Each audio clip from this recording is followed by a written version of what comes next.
Europe 1 Soir Week-end. 19h, 21h, Pascal Delatour du Pin. Je voudrais qu'on revienne aussi un instant sur les mots de Bruno Retailleau sur le mois d'octobre. Il a dit des mots très forts, on en a parlé tout à l'heure. Il est aussi très inquiet, le ministre de l'Intérieur, sur le mois qui arrive, le mois d'octobre, à l'approche de 7 octobre, commémoration de l'attaque du Hamas en Israël. On a une pression terroriste qui est extrêmement puissante venant de l'islamisme, mais on aborde un mois d'octobre qui va être dangereux. Le 7 octobre, c'est l'anniversaire du pogrom, notamment en Israël, et avec tout ce qu'il peut y avoir de retentissement, puisqu'il y a eu donc la mort de M. Nasrallah au Liban donc cette semaine. C'est aussi le mois d'octobre, un grand mois pour des fêtes juives. J'ai demandé donc à nos préfets de redoubler de vigilance, de signaler aussi des manifestations qui pourraient être dangereuses. Pas pour les interdire forcément, mais si jamais elles pouvaient présenter des troubles très graves à l'ordre public, il y a bien sûr l'interdiction, mais surtout de travailler avec l'autorité judiciaire pour que tout dérapage soit signalé, pour que tous les propos qui sont des propos condamnables puissent être condamnés sur la base de l'article 40. Voilà le ministre de l'Intérieur qui s'est exprimé tout à l'heure à la télévision en début de soirée. Gabriel Cluzel, Bruno Retailleau dit qu'il va falloir être très très attentif parce qu'on risque d'avoir un mois d'octobre qui est difficile. Et évidemment, il y a cette date du 7 octobre, mais en plus la situation est attisée par ce qui se passe en ce moment au Liban, avec la mort du chef du Hezbollah. Est-ce que c'est vraiment un mois compliqué peut-être pour nous en France, hein? Je tire les enseignements pour nous en France. Déjà, ce qui est certain, c'est que on sait que les terroristes, que ce soit le Hezbollah, le Hamas, fonctionnent avec des anniversaires. Le 7 octobre était déjà un anniversaire, c'est-à-dire qu'il y a des dates symboliques qui les font réagir. Donc, de fait, quand cet anniversaire arrive, il y aura sans doute chez certains une volonté de vengeance après tout ce qui se passe au Liban. Enfin, c'est évident que cette date-là, ça peut être attisé, la situation. On peut pas en faire fi. Je rappelle qu'il y a déjà eu Dominique Bernard, qui est une victime sur notre sol, indirecte, mais de ce conflit, puisque celui qui l'a assassiné prétendait agir pour venger les Palestiniens. Et du reste, on a eu un certain nombre d'attaques où la personne, à chaque fois, disait c'est pour la cause palestinienne. Enfin, donc c'est un sujet qui est chez nous, qui est déjà chez nous. Donc évidemment, en tant que ministre de l'Intérieur, même en France, il est de la responsabilité de Bruno Retailleau de faire attention. Mais là aussi se pose la question, et c'est des questions connexes avec la précédente.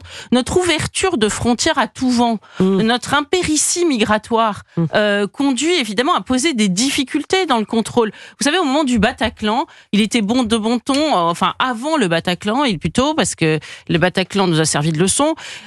Pas tout le monde, mais en tout cas à montrer que c'était une vérité. Il était de bon ton de dire oui, c'est un fantasme de croire que les terroristes se cachent dans les vagues migratoires. Mais enfin, il serait bien bête de pas le faire. C'est une façon facile d'entrer chez nous, de profiter de toutes ces failles offertes par notre état de droit qui se révèle être un état mortifère sur ce point parfois. Eh bien, donc les terroristes utilisent ces voies-là, et je pense que pour Bruno Retailleau, c'est une véritable inquiétude, une inquiétude très forte. Et là, il est à l'épreuve du feu tout de suite. Il a pas eu le temps d'attendre longtemps. Oui, il l'a dit, d'ailleurs, que la situation était explosive. Je crois que c'est son mot, d'ailleurs. Il a découvert une situation en France qui était explosive, Nathan Devers. Faut-il redouter, effectivement, allumer tous les warnings à l'approche de cette date du 7 octobre, comme le pense Bruno Retailleau? Bien sûr. Vous savez, il y a eu une enquête de Mediapart qui a révélé ce que tout le monde pouvait savoir, imaginer, mais que l'Iran envisageait de faire des actions terroristes visant ou bien des Israéliens ou bien des Juifs dans le monde entier, en Europe, pourquoi pas en France.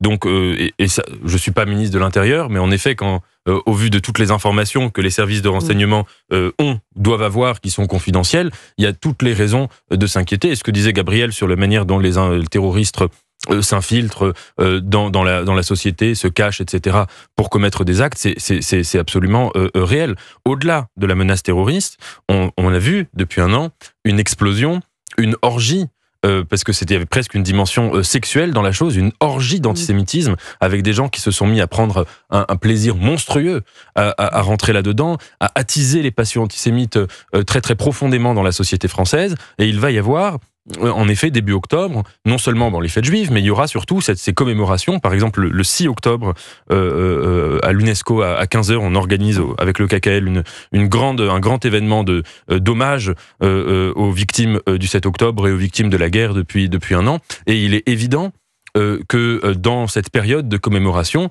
toutes les personnes qui se sont réjouies en France du 7 octobre et qui ont une haine viscérale des Juifs, et qui sont assez nombreuses quand même aujourd'hui en France, présentent une forme de danger ou de menace, bien sûr. Donc vigilance, et cette montée, et surtout vous parliez effectivement de l'antisémitisme et la libération de la parole, c'est-à-dire qu'il n'y a plus de limite. Vous vous rendez compte, effectivement, ce qu'on entend aujourd'hui, remettez ça dans le contexte il y a 10 ans, c'était impossible de tenir de tels discours, et c'est vrai qu'on pense à toute la communauté juive de France, qui va aborder, elle aussi, une semaine de fête, puisque les fêtes, c'est avant le 7 octobre, hein, je parle sous votre contrôle, Nathan, une semaine de fête, ça va être compliqué, plus le 7 octobre, plus ce qui est en train de se passer en Israël. C'est vrai que en France, moi je me mets à la place effectivement de tous les Juifs de France. C'est une période très très compliquée.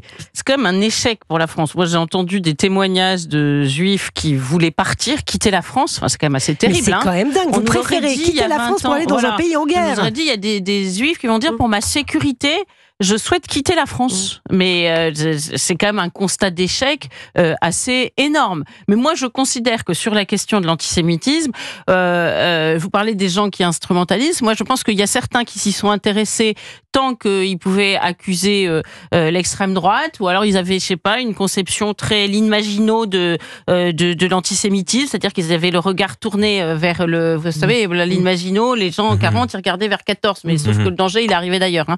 Ben là, ils ont regardé tout sur la dernière guerre, et puis ils n'ont pas vu arriver un nouvel antisémitisme, qui est arrivé chez nous à pas de loup, parce qu'il était interdit d'en parler. Là aussi, sinon vous étiez raciste, etc. Je vais pas vous faire tout le baratin, mais moi, ces gens-là sont coupables. Je pense qu'ils sont coupables. Quand on ne veut pas voir, quand on occulte un sujet, on est coupable. Et aujourd'hui, on se retrouve face à une situation qui est proprement ingérable.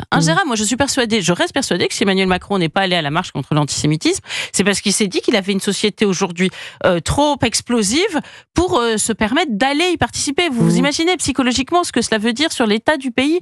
Je pense que la situation est devenue tragique. Oui, tragique. Alors vous disiez, il faut pas parler de société, de culture judéo-chrétienne. Eh bien moi, je vois quand même en Israël, dans les Juifs, pour la chrétienne que je suis, une tête de pont de ce qui arrivera aux autres ensuite. Ah mais ça, mais je suis d'accord avec vous. Voilà. Gabriel, vous ne partagez pas, Nathan Devers, ce sentiment? C'est-à-dire que c'est la communauté juive qui est visée dans un premier temps, effectivement, et qu'après viendront les chrétiens. Il y a déjà des actes dans les églises et contre les représentants de l'Église. Il y a beaucoup de choses. Alors, en effet, ce concept du choc des civilisations, qui était théorisé notamment par Huntington, évidemment, aujourd'hui, qu'il y a des gens qui y croient.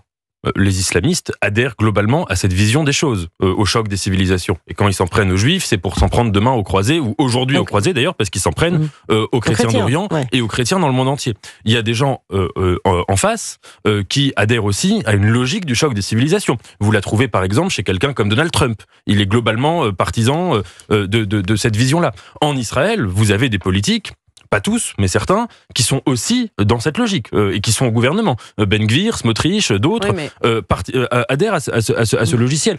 Moi, je pense que c'est un logiciel qui, ce serait un peu long à expliquer, mais qui correspond pas tout à fait à la réalité de ce qui est en train de se passer. Mais vous nous rassurez, parce que moi je préfère entendre ça, que c'est pas en train de se passer. Je pense que précisément, on ne peut pas se voiler la face. À partir du moment où ceux qui vous visent considèrent qu'il y a un choc de civilisation, vous aurez beau leur dire non, moi je considère qu'il n'y a pas de choc de civilisation, mais vous vivez aussi à travers les yeux de vos ennemis. De fait, vous avez raison, quand les islamistes appelaient les jeunes du Bataclan ou dans leur concert, après, vous savez, vous vous souvenez, dans le communiqué, ils les appelaient des croisés. C'était assez surréaliste. Non, mais les croisés, je doute fort incroyable. que les jeunes du Bataclan se soient vécus eux-mêmes comme des croisés. Mais les terroristes vous jugent non pas sur ce que vous faites d'ailleurs, et c'est très violent, mais sur ce que vous êtes.